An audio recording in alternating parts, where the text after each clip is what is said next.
edition of Rural Routes, the program where we gather every day at this time. Well, we do it Monday through Friday anyway. And what we do when we gather is continue to address the issues between rural and urban America. It's Thursday already. That means that Jenny Swiger's chiming on in with the We the People segment. Looks like a familiar face. Jenny, Yes. what's going on?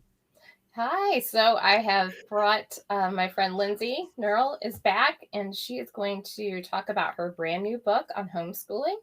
Before we jump into that, though, I want to highlight a T-shirt. Um, this is "No One Left Behind. This is your moment."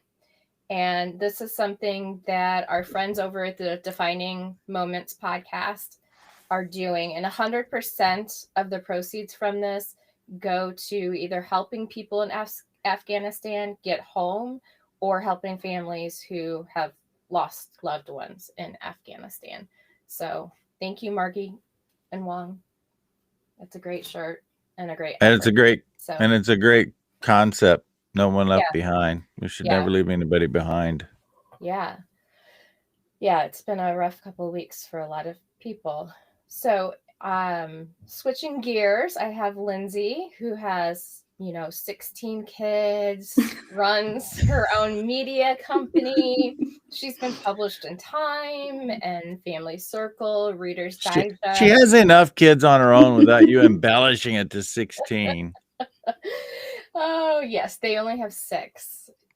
She Right. and her husband Sam, they have six, but it's varying ages, and you are, in my eyes at least, an expert not only in parenting but also homeschooling, and then you do a lot with budgeting and a lot of the articles that you've written throughout the years. So welcome back. Thank you. It's nice to see you two again. Shouldn't we tell everybody what great state she calls home? Nebraska. I was waiting for you. Yeah. Oh, Nebraska. By the way, she's from Nebraska. All right, go ahead. Nebraska. I have a magnet that says Nebraska. It's not for everyone. That's our slogan. I think I got that from you, Lindsay. I don't remember. Did I? Oh, I might don't have. know. I don't know. Who knows? But So it's not our state slogan, but the Nebraska Department of Tourism about 4 years ago, Lindsay, I think it was, they thought it would be a clever idea to come up with the slogan Nebraska. It's not for everyone. I remember that kerfluffle. I think it's perfect. It's not for everyone. You got to be a tough hombre to live here. If you're not tough, go on to Illinois or some other place. Right. It's one of the most underrated states in my opinion, especially the western part. Sorry. Okay. Stop. Sorry. People are exiting from Illinois, and we're starting to look at different places that we can go. So I thought I would throw that in. Mhm. So let's talk about your book. How has it been going, and is it directed towards a certain demographic of a parent, for young kids, for, your grade school, high school? I know I tried to work and tried to do like preschooling when the kids were real little. But I cannot confidently say and honestly say I did not lose my mind. And I'm sure I lost some jobs too. Sure. Well, it's interesting. So the book is actually for, it was written with the assumption that you have to pull your kid now for whatever reason, kind of in the midst of all this uncertainty. And you can start as soon as you've done the paperwork or whatever is required of your state education department, and that it doesn't matter the age. So it's kind of just baby stepping it for people, trying not to overwhelm high school, preschool, you name it. And then, we don't assume in the book that you're going to do it forever, that you're lifers. If you do, great. You can easily transition. But there are many stories in the book. I interviewed a lot of parents who did it for a season. They needed to for health reasons, or they were moving, or military families, or what have you. And, so we don't ever assume there's one way to kind of make it work for your family. Can I add that we've not used the word yet? Homeschooling. This is a homeschooling book. Yes, it is. Homeschool Hacks. Yeah. Yep. Okay. Homeschool Hacks. Now we're up to speed. Yes, these are homeschool. I thought it was teaching, we were teaching paramilitary maneuvers, pulling them out of junior high to do that at home. If you want. Little Johnny, we're going to teach you paramilitary maneuvers today. No, we're talking about homeschooling. Right. What? First of all, before Cool. we get into that, one would think that the numbers of parents continuing to homeschool is skyrocketing right now. Is that accurate? Yeah, every day, if you go on Twitter, there's some new study, some new department reporting their numbers. It's doubled, tripled in some areas. It's seen growth in certain demographics. The Black community, especially, has seen large numbers of growth. We've seen it in cities, of course, where the schools haven't been open for a while. But even just among people around here that I know that maybe have great schools already, they're feeling like the uncertainty of maybe their job going remote or any of these different things, they need something certain. And they don't want to leave the decisions of, is my kid going to learn today, to someone else. And so that's a large driver of people saying, you know what, if my kid's going to be home, let's do something with this time. And maybe it's not something they've ever thought of before, but let's make good use of these moments. And that was our contingency plan with our youngest and our cousin's son. And if we weren't going to go back for the 2021 year, we were going to keep those two boys home and we were going to homeschool the two of them because of that lack of certainty, because they are both sped kids. They need and require extra help in some areas. So that was our plan. Jenny, if you have a volume button, I need you to boost it. Oh, okay. So, Lindsay, along that line with what Jenny brought up with her boys, is homeschooling for everyone?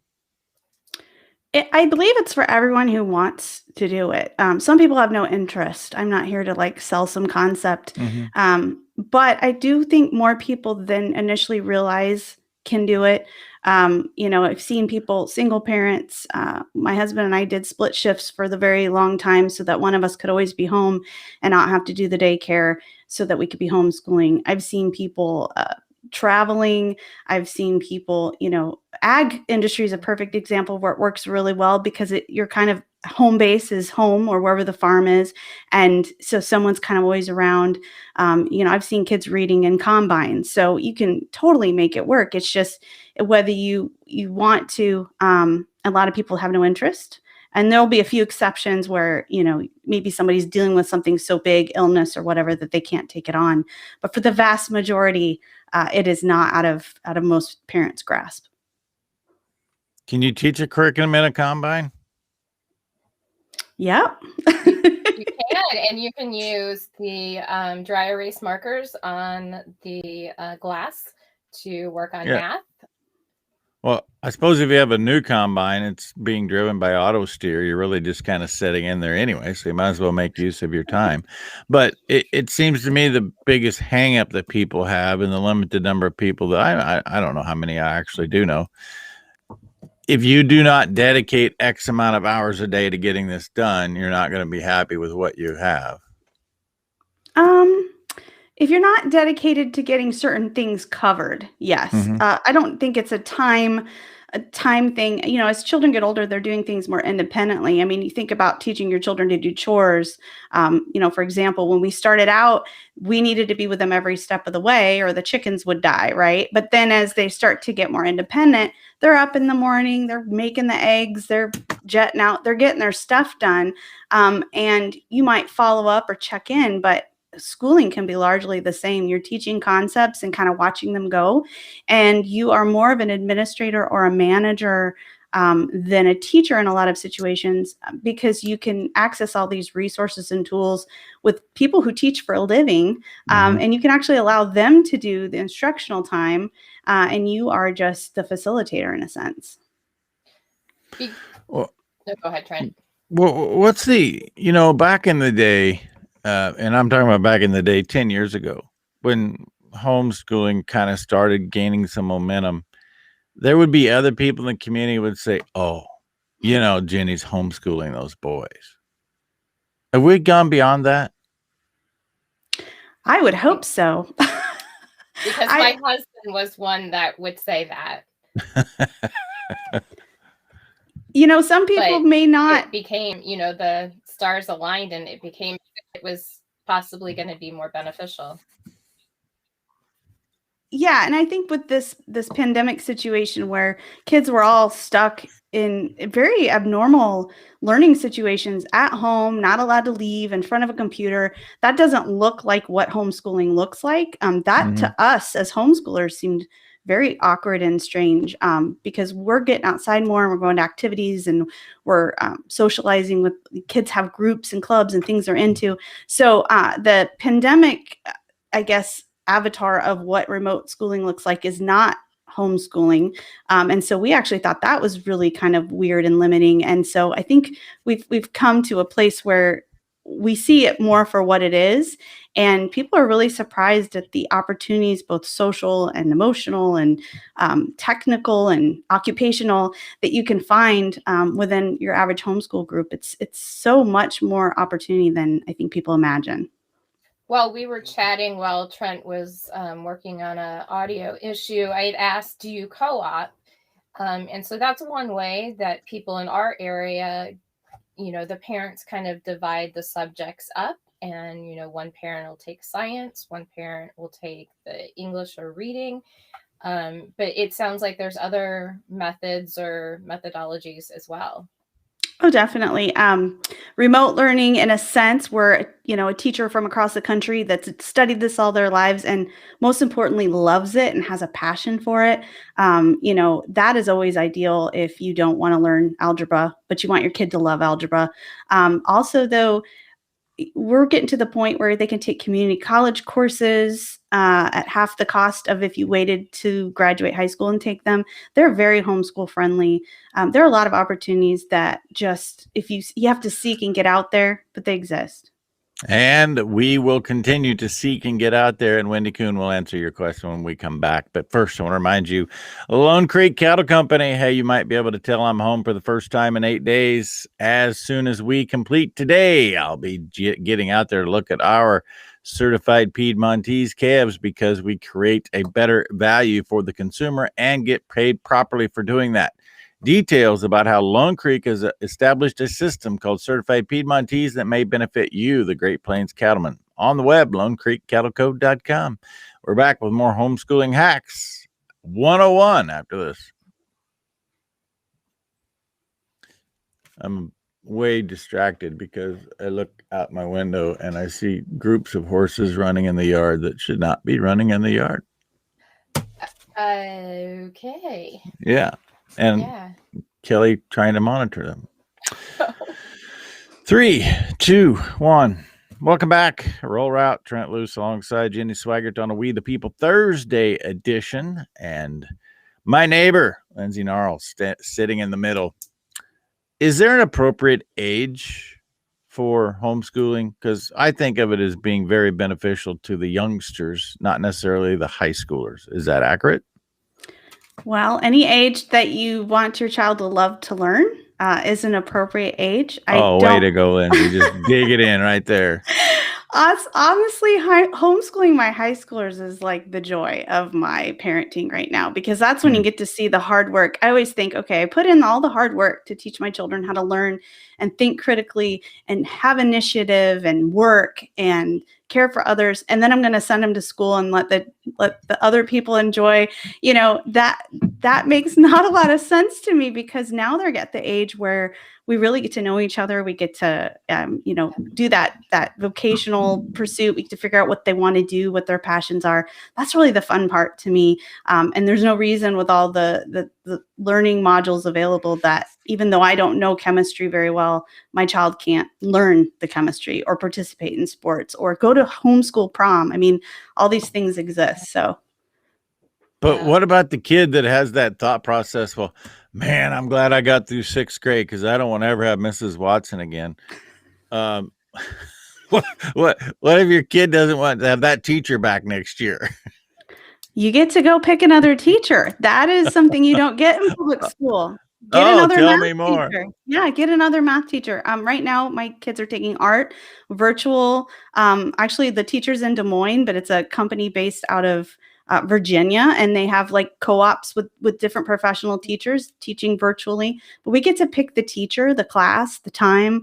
My kids can pursue things that maybe wouldn't be offered in our local school. So if we don't like something, we can just pivot. It's not a question. And Yeah, because interesting. homeschooling, I'm sorry, Jenny, but homeschooling is not today what it was 15 years ago. With the advent of the internet, the whole world is opened up to you. Yeah, exactly. It doesn't look anything like it did. And that's where I was going. You pretty much took the words out of my mouth in the way that they're doing their work. But and especially like, 4-H has programs as well that you can utilize too. So let's go to talking about how to homeschool without losing your job. I'm going to give you an example. This was when our youngest was potty training, and I was on the phone with two gentlemen negotiating something for the organization I represented. And he came up and said, "Mama, I gotta go poo." And I ignored it and let it brush off. That sounds like a bad idea. And the ignoring was a bad idea, because then he came back and he screamed, "Mama, I have to poop." And I thought, well, this deal is gone. And I politely excused myself from the meeting. And they did end up working with us, which was really a surprise and really cool. But do you have any suggestions for situations like that? Well, I've been an entrepreneur for as long as I've been homeschooling. My husband has worked from home. He's had home office when he was in sales and marketing, and we've had children. I mean, obviously you have to set some boundaries and create your space for your work, because if you don't work, you often can't eat. And then, that's your A little goal. hard to buy books. Yeah. Yeah. So, there's no, I guess, dream that you can just do both simultaneously. And I did address some of those things in the book, as far as like what tasks are appropriate to pair with educational tasks. You do need to be professional, but I think at the same time too, it's getting easier with remote tools and some of the things that we have to compartmentalize. And you're going to have to work that childcare situation out with your spouse, your partner, or if you're single, they do childcare swaps. So you get 2 hours in the morning to do those types of calls. But I think also I've seen some pretty weird things over the last 18 months with some very professional people and their little kids coming in and being completely inappropriate. Because we've all been thrown into this situation that we weren't really prepared for. So I think grace runneth abundant here with the pandemic situation. And while it's not a long-term goal to have kids busting into meetings, it's definitely not something I think that's going to immediately disqualify you from a job or an opportunity. Actually, I'm on the other end of the spectrum. If I'm in a meeting where I see somebody dealing with their kid who they put it as a priority to take care of the kid's pooey pants before whatever I'm doing, I automatically give that person extra kudos and more willing to do business with them, because I'm like, they got their priorities straight. I don't care how this $3 million deal is going to work out. That's a good person. Yeah. And I think, I've seen it in the middle of webinars with companies that you would not expect to see something like that from. And it's, like you said, just give grace. And it's just kind of expected that your children are there and they are first. And that's just the way you run life. And it's going to be a very good thing for entrepreneurs long term, because it used to be frowned upon so much back 10, 15 years ago that your kids were home and not off with a child care provider. At least that was my experience with it. So how do you get through this without losing our mind? Well, you need to, honestly will say lower your expectations in some areas. Obviously, the kids need to learn to read, and if you want them to go to college, they need to be able to pass that ACT test with enough points to get the scholarship. And so you're going to have to set goals and kind of reverse engineer.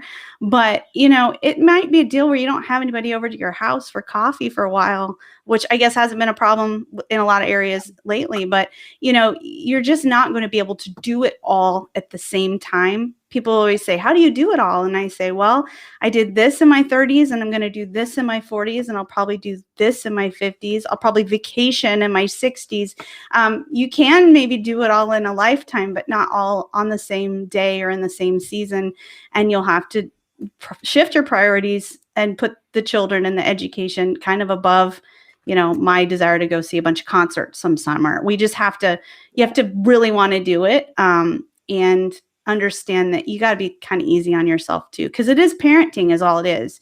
Parenting with some different goals added. And we're hard on ourselves as parents. So, if you're hard on yourself as a parent, you're going to have to learn to give yourself a little more breathing room with this as well. This statement, when I make it, always wins me many, many friends, but it just seems time to lose a few, I guess. If I lose you from this, you're not a friend.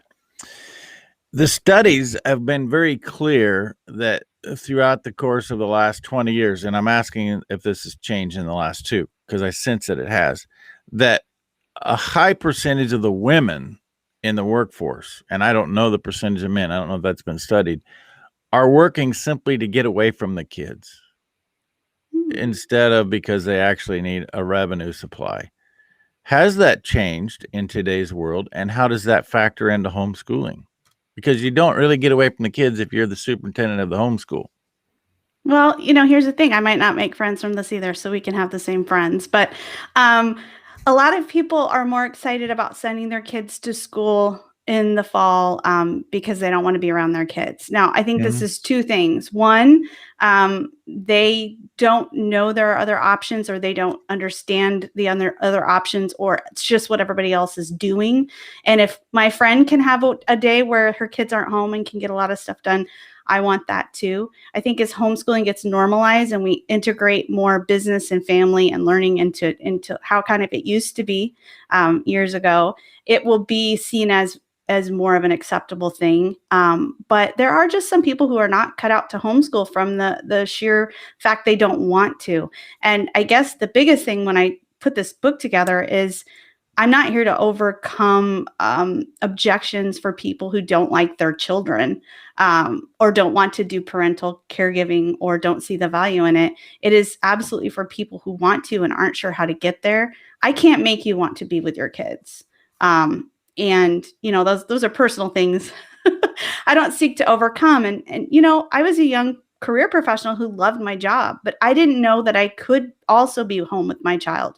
And once I knew that I could, and I started to integrate my kids into my career, I learned that I couldn't live without either. And I didn't have to. I have to wonder if the study you were talking about, Trent, has more to do with being a successful woman than trying to get away from their kids. I don't think so. The successful career woman, they don't decide that at the age of 35.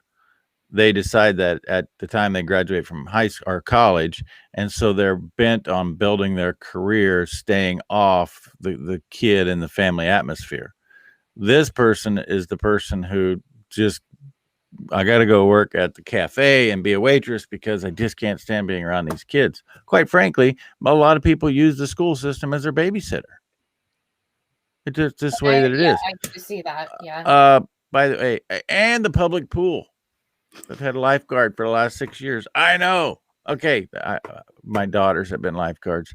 Protect the Harvest, continuing to live in the trenches, protecting your property rights. Get more details about how you can become part of the network. It's all about networking and getting the right information, making the right decisions, standing up at the right time. Protect the Harvest does that day in and day out. Details at protecttheharvest.com. We're back with the second half of Homeschooling Hacks after this. Jenny, you could still come up if you're using your blue, you need to bring your mic up, your volume. There, that's the highest it'll go. Because I'm not having trouble hearing you. It's just that when it's going to play on the radio, you're going to be a lot softer than Lindsay and I. We're about steady. Did that help at all? Maybe now that you're thinking about it, but you'll lapse back into not thinking about it. Because I would too. 3, 2, 1. Welcome back. Roll Route, Trent Luce alongside Jenny Swigert. Lindsay Narl joining us from the great state of Nebraska. I have a question. Do you begin the day by doing the Pledge of Allegiance? Oh, that's a very good question. You know what? In my little house, I do not have an appropriate place to hang a flag, but that is something that we've taught and recited, and that's a really good question. And actually you just kind of challenged me to kind of figure out a way to do that. Because that's something I kind of take for granted, but in public school, we always did it, but I didn't understand it maybe. So definitely, yeah, that's a good idea. We've talked about what it meant and we've done it, but not daily, like as part of a routine. I think part of it is we don't have the same routine every day in my house because of the work situation. Right. Like I'm here right now. So, and I'm off site. I'm not actually at home. Yeah. Overachiever Amanda Radke. Of course, she starts every school day at homeschool with the Pledge of Allegiance. Yay. He's another one that I ask, how are you doing everything that you are doing? I mean, you're both, you push me every day. Lindsay, what motivated you to write this book? Well, I wrote it 8 years ago. And no one wanted to hear from a working mom who homeschooled because that was like 2 people, apparently. It wasn't, but I think of farm families as working. It's funny. I think of farm family moms as working moms, career moms. So to me, it was such a strange idea to separate that. And so I thought, no, this can happen. And then with the pandemic, there was renewed interest. I was answering the same 10 questions over and over and over and over again. And I thought, can we just do this book? So yeah, got the agent, got the publisher, and got it out. So I find that very interesting because the questions were there and it just took a period of time to bring it to fruition. And in today's world, we all want that silver bullet and satisfaction now. You had the book written and you, for whatever strategic reason, found the time to get it out there and get it presented to people. Yeah, sometimes when you do this show and you've got things to say and you have people that more than that, you bring people on that you want to give voice to. The book has a lot of interviews. I just felt like there's so many different ways this can be done other than the way I'm doing it. Let's let some of these people talk. So we had a lot of Nebraskans actually interviewed in this book because they're very entrepreneurial people by nature, I think. And so that spirit was kind of getting out there through the pages. Well, quite frankly, I host this program not to say something. I host this program to be a better listener. It's not a monologue. It's not a monologue show, right? I mean, I often get people who watch this or listen to Roll Route on the radio, and they say, "Man, your speeches are altogether different than your radio programs." I'm not on here to give a speech. I'm here to gather information from you that's going to be beneficial for me and the listener and the homeschoolers and the people who are sitting there saying, I really want to homeschool. I don't like what's going on in my school system. And by the way, the Nebraska school system, we may talk about that tomorrow because we've had a major victory this week. But you have to continue to keep your feet to the fire because everybody's afraid, well, I send my kids to school. What are they going to be indoctrinated with? Well, just don't. Get a hold of Lindsay, read the book, figure out how to do it at home. It's an option. Now, I do have a question because in our area, many of the people who do homeschool have, there's even a group that they've named themselves an academy, but they're also very religious. Is that like a prerequisite for homeschooling? So no, interestingly enough, it used to be that the textbooks for homeschool were actually just private school books that they just slapped homeschool on the front and resold to the consumer market. But now we have everything, Honestly, I've seen some stuff homeschool wise that's very similar to what they're teaching in the public school. If a parent wants to choose that and teach their child that, this is not about me telling you what to teach your child and what's right or wrong. This is about me saying to parents, if you don't like the way the system is working, just make your own system or leave the system or find what works for you. It's not saying my way of teaching is better or my faith is better. I certainly would not want somebody from a different denomination or a different, faith background teaching my kid. You get to choose. It's a very independent stance, but also the accountability really is with you. A lot of people are very uncomfortable with that. But if you like accountability and you want to put your feet to the fire with education, this is definitely your solution. Well, that's a great point that probably a lot of people don't think about is they come to you and they say, Lindsay, give me that recipe to be successful at this. There's no cookie cutter. You have to figure out how you adapt what you need to provide in terms of a learning environment for your kids. And yours may not look like mine or Jenny's. Right. Right. Other than my husband's objection to it, my concern was, am I going to be consistent enough? Am I going to follow through enough with this? Are my kids going to listen to me? Or in their very forward thinking, very independent thinking, how do I teach my kids when, even though they're respectful, they have different ideas? And we encourage having different ideas. So how do you break through that, I guess, if you have old kids that you want to transition to homeschooling?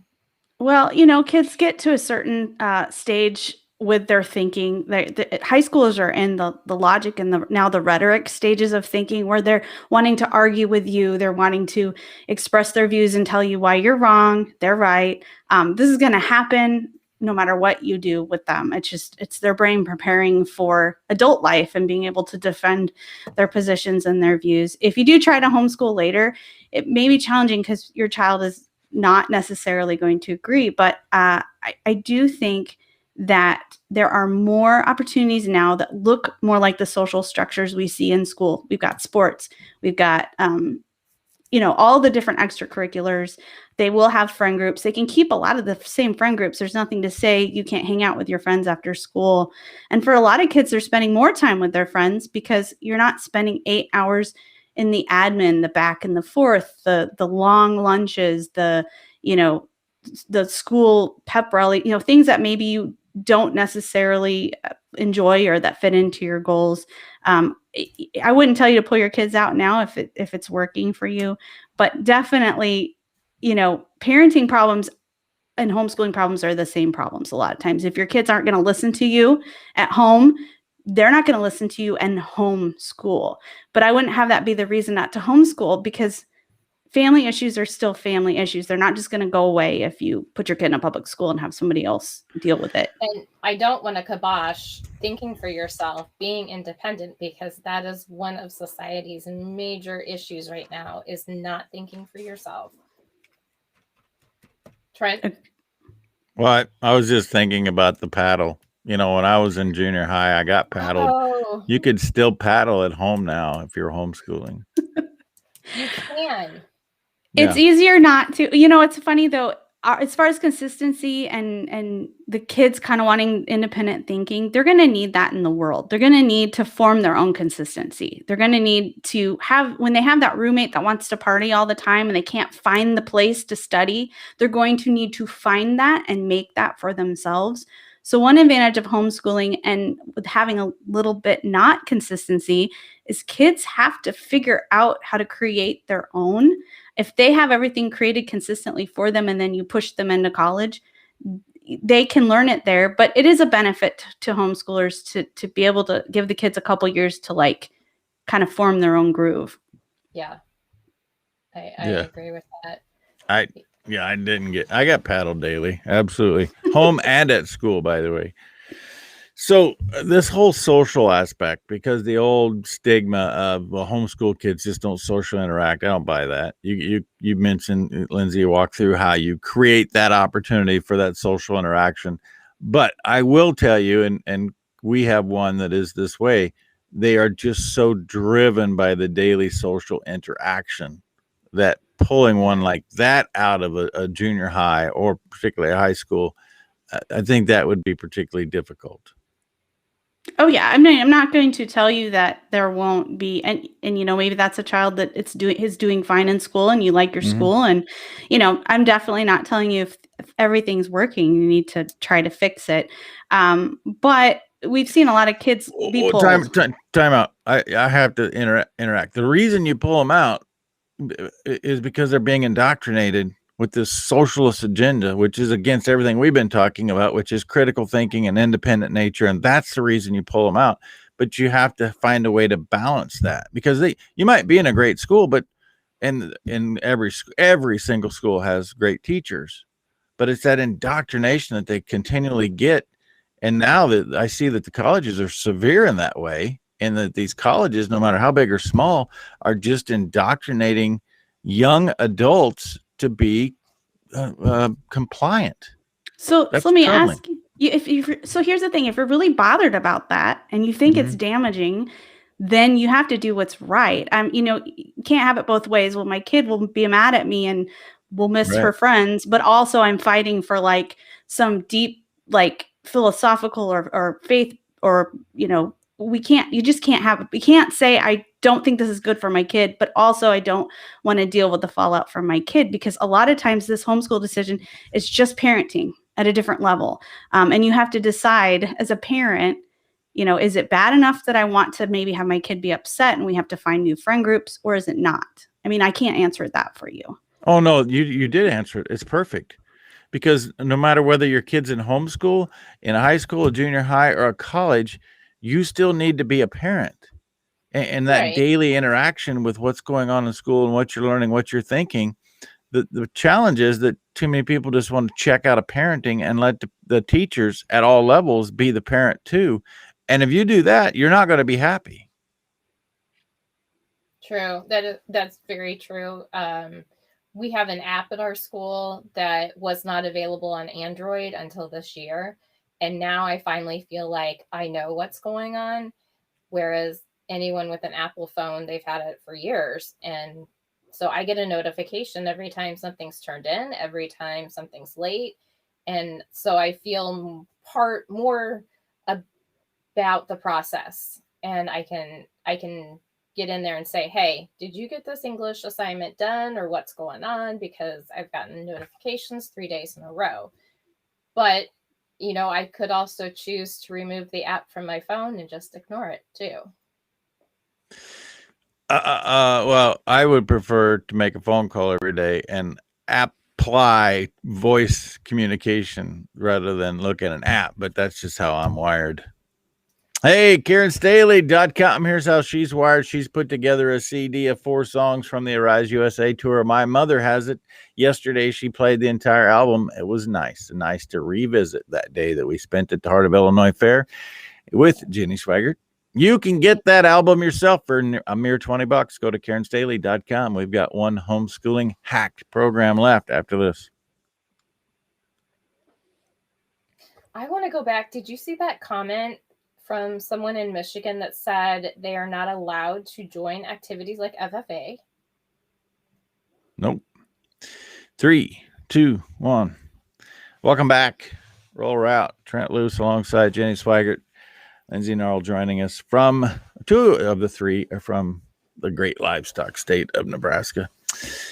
Jenny said there was a comment that we need to go back to. There are some limits that schools are putting on homeschooling parents, because in today's world, you can homeschool your kid, but still participate in extracurricular activities, correct? It depends on the school. Actually, Nebraska depends on the school district and how they've set that up. Not every school will work with you on that, actually. See, that is completely allowable here in Illinois. And in fact, one of our most successful FFA students, she was the vice president and president, I believe, of the state of Illinois' FFA. So, and she did part-time school at the school and then part-time homeschool for high school. Prior to that, though, she had been homeschooled. But the school was very open to working with her. And I just don't feel like we should limit the kids and say, no, it's either this or that. They should be able to benefit from both, in my opinion. Yeah, and honestly, in today's world, if the local school says no, Johnny can't join our FFA group, I guarantee you there's another FFA group that they can join down the road a little bit. Or I know of a guy in Montana that has an FFA online program that anybody can join. Again, that's a different concept, but it's about finding more than one way to skin a cat, because everybody needs to know how to skin a cat. And homeschoolers will learn quicker than non-homeschoolers on how to skin cats. Absolutely. I should have interviewed you for my book, Trent. Well, there'll be a sequel. Oh, boy. When will you be writing that sequel, by the way? I don't know. If enough people buy the first one, that's how the second one happens, honestly. I'm with you. And Carrie's telling me that right down the road, 50 miles in Grand Island, they won't allow you in school if you're not enrolled. Carrie, there's somebody in the area will. I just don't understand, why not embrace all opportunities? And I don't know. So Jenny, a lot of people probably from Nebraska know we rank last in the country for school choice. We actually, it's against our laws to have charter schools. When you don't have a lot of choice in that, and everybody is using the schools that are given, you can't really ask or demand for more. I know we have a lot of people that are trying to give some flexibility. A lot of people have brought up legislation in Nebraska to kind of give kids the opportunity to do more with their local schools. But, you know, if it's not something they have to do, a lot of times systems won't. I mean, why, right? If it's not getting money or creating more opportunity for the school, a few homeschool kids is not enough in a lot of instances for them to just change how they do things. You know, the only issue I have with all of this is that these schools need constant intervention from the parents, from the taxpayers. And if I pull my kids out of the district that I'm in, I still pay for the indoctrination through my property taxes for what's happening in that school. And that just irritates me. I can't stand what I'm paying already. I can't afford it. It's just for people that may not know, state of Nebraska, first $105 for every calf sold each year goes to pay property tax. That's a state average. That property tax, for the most part, when it doesn't educate the kids in Douglas-Sarpy County, it's educating the kids in your county. But whether your kids are there or not, you can homeschool them all you want. You're still going to pay that tax that goes to the local school that's indoctrinating the neighboring kids, which ultimately causes a problem in the community. Well, here's the beautiful thing. Homeschooling only takes a few hours a day, and all that extra time that your student isn't spending. It can go whine at the school board. Well, you look, it's shown statistically. NHERI, it's a statistical group. They put together stats, have found that homeschoolers are more active in their lawmaking processes, and they're more vocal and things they want to see done. And you have more time during the day. My kids are involved in helping with politics and researching, and they spend time at the Capitol, and they know who our representatives are, and they write letters. And so while I maybe can't fix these issues right now, people that say, you know, you choose to homeschool, you choose not to engage, that doesn't have to be the case at all. You can still engage and still, you know, demand some accountability for your tax dollars while you're ensuring that your kids get a good education. It's not either or at all. As a matter of fact, you know, I see a lot of homeschoolers doing a lot of the work for helping make sure there's some accountability. So it's not either or. And that's something we need so much in our country, is actually being accountable. Yeah, at every level. Yeah. Karen brings up a great point that I did not consider. And Lindsay, do they have the ability to use the testing scores for the state ranking in these public schools? So the homeschool kids, do they filter those testing scores into the average of the community? Are you talking about like a standardized test? Correct. Other than the ACT, SAT, There would be no CLT? standardized test. No, they are not. Unless Right. you want to take, I mean, I know some states allow you to take tests and those, or they require it and those get put into the aggregate, Mhm. but Nebraska's students are exempt. So they're actually considered not part of the institution at all. Yeah, and you know what? You bring up a great point, and Amanda brought this up, and Jenny's been talking about it. Everybody needs to recognize that each state may have a different set of rules governing all of this, and you have to know your state's parameters for what's taking place. But I can also tell you, and Karen, this now as I think about it, no public school would allow the homeschooling kids to be in their pool of standardized tests because it'd make all their kids look bad. Well, but it would increase their scores if, right? Or maybe I misunderstood. Again, it would make their kids, the kids that they're teaching, look bad. But it's no comment. all... Come on, Lindsay, write a book about that. You're trying to bait me into something I do not have opinions on. Which I can see. I mean, I can see the disadvantage to that, if the homeschool kids' averages are used in schools, there's schools that are always getting awards. And maybe that's an Illinois thing. And so all of your hard work is then going into making your local school appear better. Where do we go from here? We have 4 minutes, Lindsay. I want to make sure we cover all the topics that maybe you address in the book. By the way, it's called Homeschool Hacks, but where's the hacking involved? Who's hacking this system? I might mention that all the homeschoolers at this moment in time are dependent upon the same thing you and I are dependent upon having this conversation, the internet. If they really want to target homeschoolers, they'll target through the internet, and censorship will be present at every step in our life. Yeah, definitely. You serve a good point. Obviously, one of the things homeschooling has kind of valued is reading original documents too. A lot of people are teaching their kids to go back to the source instead of hearing what a textbook tells you this document says, read the document. It'd be interesting to see that we tend to summarize and condense a lot of very important documents in the typical education. And in the real world, in advertising and marketing, that's just standard procedure. You don't just take the one reference for face value. You go back and you make sure that that reference was correct.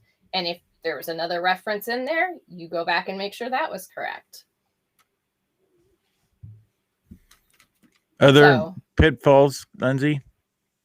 Yeah. I mean, I'm not going to be disingenuous and say when you spend time with your children, you may be giving up some career advancement. A lot of times I say, okay, I could make more money this month, but I know I need to do this for my child, and it's always a balance. It's not without giving things up. I hate to use the word sacrifice. Parenting in itself is giving certain things up. But I have no doubt what we've gained and how close my 5 boys are at home. They are just great, great friends, and we have good relationships with people. And I wouldn't give it all up for extra whatever amount of money I'm going to pay to taxes anyway at the end of the year. So you have an advantage. You have 5 boys. You can field your own basketball team. They're not the basketball type. They're more speech and debate. So I don't know where they get that from. I have no idea how that would come out of you. But they will better the government in Nebraska. Perhaps. Yeah, we're good with that. I can't wait until they get into the state Senate to fix this property tax problem, though. We got to fix it quicker. Come to Illinois? There's some schools they're looking at, so you never know. Yeah. We need have we told people how to get the book and where do we go get all of this good information, Lindsay? Well, Homeschool Hacks is available anywhere you buy books. So in bookstores, Barnes & Noble, online, Target, Walmart, Amazon, but small bookstores are also carrying it. So if you want to support local business, ask them and they can order it for you. And it's in a lot of libraries. So if you're not able to do that right now with your budget, a library should be able to hook you up with that. Is it online? Online, like There's Like- an ebook format, audiobook format. I think that's what I mean. People Yeah. download them and read them online. Yep. You can see how often I do that. We'll teach you. We'll teach you. No, you We won't. got your back. No, you won't. It's kind of like homeschooling a kid. You can only teach them if they want to learn. I know everything I want to know about downloading stuff on the internet. Everything else I want to learn is out on the other side of that wall. Okay. Yes. And I just one last time I want to, well, I don't know where I put the t-shirt, but definingmomentspodcast.com, you can go and get the t-shirts for our soldiers that are in Afghanistan. No one left behind. No one left behind. 100% Hey, proceeds. Lindsay, final thing, because I've been wanting to ask this whole time, then I get distracted. I'm a numbers guy. Can you give me any sense on the migration to the percentage of homeschoolers? I'll have to look up again because they've updated them. Each state department tracks their own. And I will just tell you that the state of Nebraska did just send out an email saying, hey, we're overwhelmed. And if you're looking for confirmation that you've filled out the forms, don't expect it anytime soon. We have a huge backlog. Just go ahead and do your thing. That's the first time in history that we've been homeschooling that we've had the State Department basically say, we can't handle the influx, but good luck. If anything says that it's growing, I think it's that. I think the Nebraska Department of Tourism should change the slogan from "It's not for everyone" to just "Do your own thing." That sounds a lot more appropriate. Thank you, Lindsay. Thank you, Jenny. We've successfully journeyed down the road, connecting rural and urban America. All three of us remind you that all roads do lead to a well-informed, educated, independent, critical thinking school child and a rural